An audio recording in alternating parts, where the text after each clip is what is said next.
Ce genre d'exercice est organisé 2 fois par an sur la base aérienne de Beauvechain.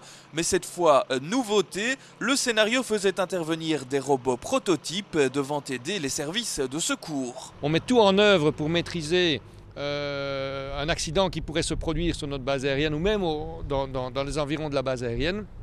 Mais aussi, on veut voir aussi le futur, parce que ce robot, pour moi, c'est le futur, si vous voulez. Ça permettra d'employer la technologie au service de sauvetage de vie humaine, quoi. Le scénario imaginé met en scène un F-16 en phase d'atterrissage à Beauvechain. Un atterrissage raté, l'avion heurte un hangar de plein fouet.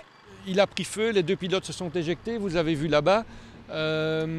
Et directement les pompiers de la base ont été mis en œuvre.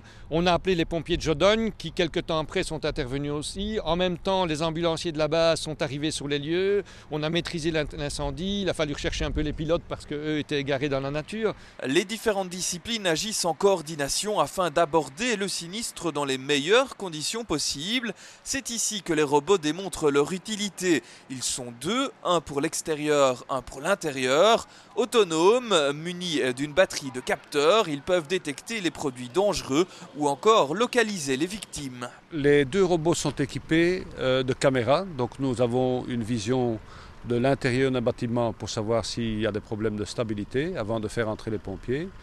Les 2 robots sont également équipés de capteurs chimiques pour avoir une idée de la concentration des gaz toxiques. Et les 2 robots sont également équipés de capteurs de navigation pour pouvoir se déplacer de façon autonome dans les environnements où ils sont envoyés. Les pompiers de Jodogne participaient aussi à l'opération en collaboration avec les pompiers de la base militaire. C'est un accident avec un F-16. Le F-16 a un carburant qui est dangereux en termes de produits dangereux.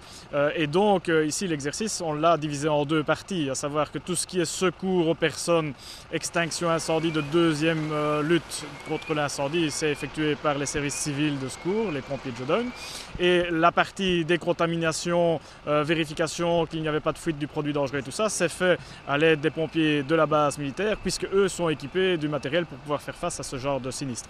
L'exercice a duré près de 2 heures. Par la suite, des débriefings auront lieu afin de cerner les améliorations possibles. En mars, un nouvel exercice sera organisé. Ce sera le dernier test avant le Beauvechain International Air Show, le meeting aérien qui est prévu les 3 et 4 juillet 2010.